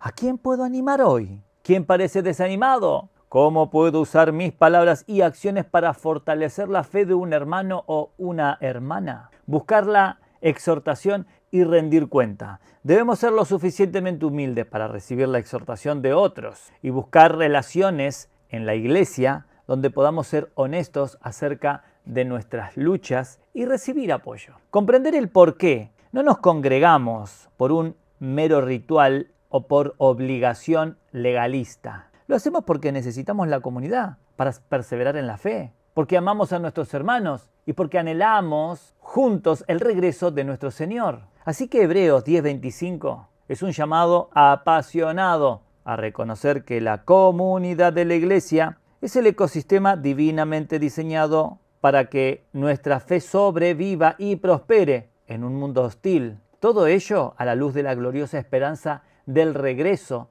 de nuestro Rey.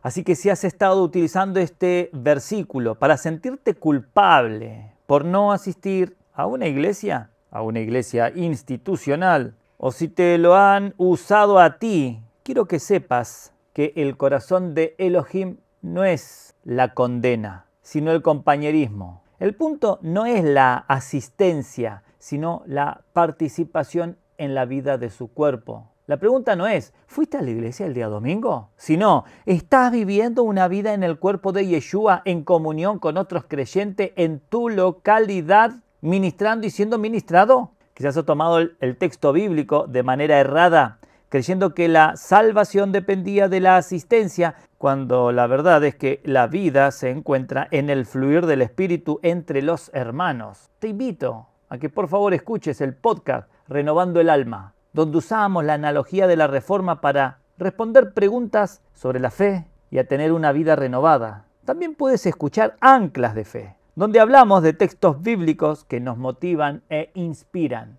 Y para aquellos que por el celo y el amor por la obra de Elohim han sentido el impulso de iniciar algo por su cuenta, quiero animarlos a mantener la calma y la paz. Renuncia a los paradigmas de los sistemas que te han lastimado. Sí, hazlo. Eso hazlo con celeridad. No caigas en la trampa de repetir lo que criticas. Espera en Elohim. Crea una relación estrecha con el Espíritu Santo. No se trata de soplar y hacer botellas, querido hermano, hermana. La obra de Elohim es la obra del Espíritu. Y Él utiliza a personas que han muerto a su ego, a su yo, a su orgullo. Él no necesita tu celo humano. ¿Recuerdas lo que hizo Saúl? Pues no necesita eso. Si no recuerdas lo que hizo Saúl, pues debes oír el podcast Reflexiones de Reyes para tu reforma personal, que en el primer episodio hemos hablado de lo que sucede. No necesita eso, sino que necesita tu rendición.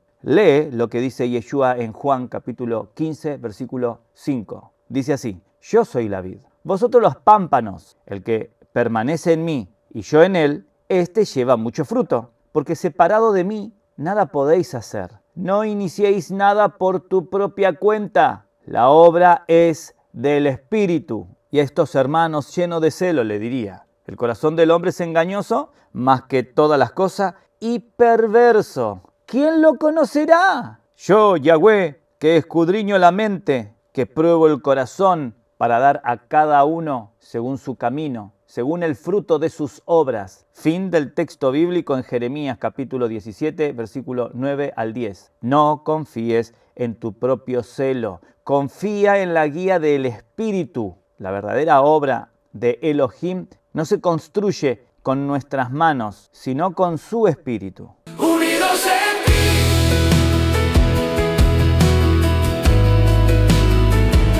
Unidos en ti. Así que quiero hacer una oración, pequeña oración. Padre Celestial, te damos gracias por el cuerpo de Cristo, la congregación que has establecido en cada localidad. Te pedimos, Yeshua, que nos reveles la importancia de no dejar de congregarnos, no en un edificio, sino como una vida fluida entre hermanos. Ayúdanos a soltar las cadenas de la institución y a abrazar la libertad del cuerpo, viviendo en comunión, ministrándonos los unos a los otros y preparándonos para que aquel día en que vendrás por tu iglesia. Amén. Si aún no eres parte del canal, suscríbete ahora mismo. Dale clic a la campanita y activa las notificaciones. Así podrás estar enterado de los nuevos videos que iremos subiendo.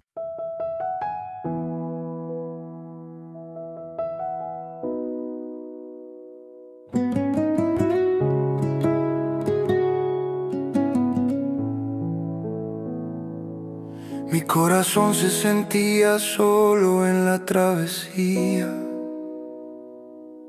buscando un puerto seguro en la oscuridad. Una fe que crecía sin una melodía, sin un eco que me recordara tu bondad. Pero escuché el llamado de la familia, una voz que me decía: no estás solo, ven. Y entendí que mi andar no es una utopía, si en el cuerpo contigo la vida es de bien. Unidos en ti somos un solo latido. Tú eres la vida que fluye en el viñedo. Tu cuerpo somos, por tu sangre redimido, exhortándonos al amor sin ningún miedo. Unidos en ti somos luz en la noche, la iglesia local, tu amor que se extiende. Unidos en ti, el río que fluye, el torrente, una voz que al mundo tu salvación le entiende. Ya no busco un púlpito ni una estructura, sino un corazón que me exhorte a la verdad. Una mano amiga que me guíe en la altura, un hermano que me muestre tu fidelidad. La fe no es solitaria, no es una aventura, es el camino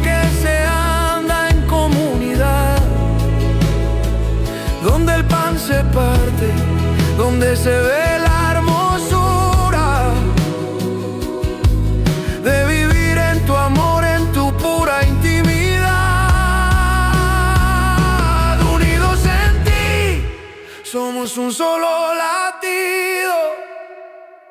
Tú eres la vida que fluye en el viñedo. Tu cuerpo somos, por tu sangre redimidos, exhortándonos al amor sin ningún miedo. Unidos en ti, somos luz en la noche, la iglesia local, tu amor que se extiende. Unidos en ti, el río que fluye, el torrente, una voz que al mundo tu salvación le entiende. Toda rodilla se doblará, toda lengua confesará que Yeshua es el Señor, que su cuerpo es la ciudad. Ven hermano, ven hermana, ya no hay soledad. El cuerpo está vivo, es la pura realidad. Unidos en